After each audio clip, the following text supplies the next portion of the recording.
안녕하십니까. 상식구 이스미입니다. 2차 긴급재난지원금을 선별 지급한다는 속보가 보도된 이후 지급 방식에 대한 더 많은 논란이 가중되고 있습니다. 더 많이 어려운 사람부터 먼저 위한다고는 하지만 나도 어려운데 나는 왜 못 받나에 대한 불만이 자꾸 쌓이는 것 같습니다. 이런 불만들이 코로나로 인해 힘겹게 생활하시는 분들에게 불똥이 튈까 걱정스럽습니다. 오늘은 2차 긴급재난지원금 지원 대상에 대한 내용을 보다 쉽고 자세하게 설명드리겠습니다. 2차 긴급재난지원금 지원 대상을 첫 번째 특수형태 근로종사자 등 고용취약계층과 두 번째 매출이 급감한 소상공인 및 자영업자, 세 번째 생계위기에 처한 저소득층을 우선적으로 지원하는 맞춤형 지원을 하겠다고 공식화했습니다. 먼저 특수형태 근로종사자 등 고용취약계층에 대한 내용부터 보겠습니다.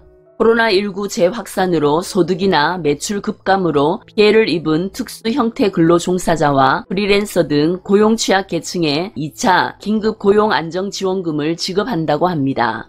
특수형태 근로종사자, 프리랜서 등 고용취약계층에 해당되는 분들은 학습지 교사, 학원 강사, 스포츠 강사, 방문 판매원, 학원버스 운전기사, 간병인 등 고용보험 사각지대에 있는 노동자들이 해당되겠습니다.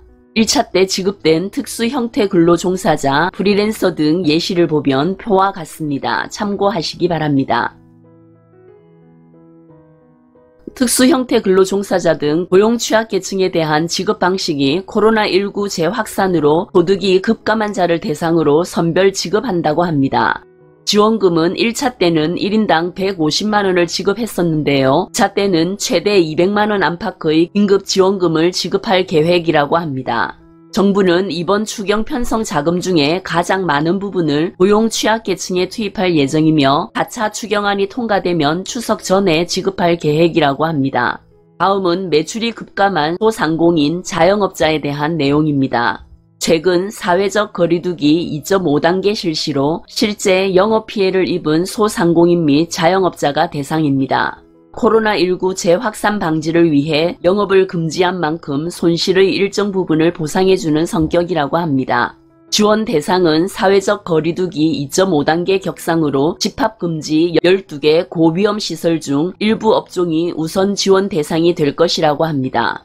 집합금지 12개 고위험 시설을 살펴보면 클럽이나 룸사롱 등의 유흥주점, 콜라텍, 단란주점, 감성주점, 헌팅포차, 노래연습장, 실내 스탠딩 공연장, 실내 집단운동, 뷔페, PC방, 방문 판매 등 직접 판매 홍보관, 300인 이상 대형 학원 등입니다. 이 중에 노래방, PC방, 뷔페, 대형 학원 등이 우선 지원 대상이 될 것으로 예상됩니다.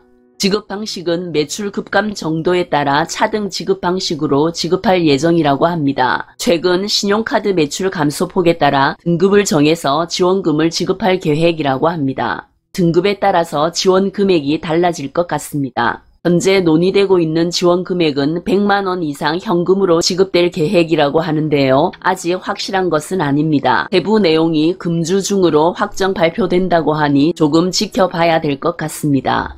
소상공인 및 자영업자 분들에게 현금 지원 이외에도 금융 지원이나 세제 지원 등 추가 지원도 있습니다. 먼저 금융 지원은 소상공인 금융 지원 프로그램의 지원 대상을 넓히거나 한도를 높이는 등 프로그램을 리모델링하는 방안을 검토 중이라고 합니다. 이렇게 되면 금융 지원에서 탈락되셨던 분들도 지원 대상이 될 수 있으니 눈여겨봐야겠습니다. 그 이외에 추가 지원으로 임대료 지원이나 전기요금, 세금 납부 유예 연장을 검토 중이라고 합니다. 다음은 생계위기에 처한 저소득층에 대한 내용입니다. 기존 정부 지원 프로그램의 혜택을 받지 못하는 저소득층에게는 긴급 생계비를 지원하는 방안도 포함될 것으로 알려졌습니다. 대상은 기초수급자와 차상위 계층이 해당된다고 합니다. 그리고 1차 때 저소득층, 노인, 아동 등에게 2조원 상당의 소비 쿠폰을 지급했었는데요. 긴급 생계비뿐만 아니라 저소득층을 위한 맞춤형 긴급 재난지원 패키지를 추진한다고 합니다. 그리고 긴급 생계비 이외에 아동 특별 돌봄 지원으로 유치원이나 어린이집, 초등학교의 등교 중단으로 돌봄에 부담을 지게 된 부모들을 위해서 돌봄 쿠폰도 따로 지급한다고 합니다. 7세 미만 아동에게 지급했던 40만원 상당의 아동 돌봄 쿠폰을 초등학생에게까지 확대하여 지급할 방안도 고려 중이라고 합니다. 초등학교 학부모님들도 관심을 가지고 살펴봐야겠습니다. 그리고 통신비 지원도 있을 예정인데요. 사회적 거리두기가 강화된 이후로 비대면 수업이 진행됨에 따라 통신비 부담이 컸었는데요. 통신비 지원도 검토 중이라고 합니다. 2차 긴급재난지원금은 지급 방식에 있어서도 상당한 논란이 되고 있고 4차 추경의 대부분이 전에 국채를 발행해서 마련한다는 점도 우려의 목소리가 높습니다. 금주 중으로 관련 지원 대책을 확정 발표한 후 추석 전에 2차 긴급재난지원금이 지급되도록 하겠다고 합니다. 오늘은 2차 긴급재난지원금에 대한 지원 대상에 대한 내용을 조금 자세하게 알아보았습니다. 전 국민에게 지급되는 것이 아니라서 속상하지만 더 큰 어려움에 있는 국민을 먼저 위한다고 하니 알뜰한 대책이 발표되길 기대해 봅니다. 오늘 영상 유익했다면 좋아요, 구독 꾹꾹 눌러주세요. 감사합니다.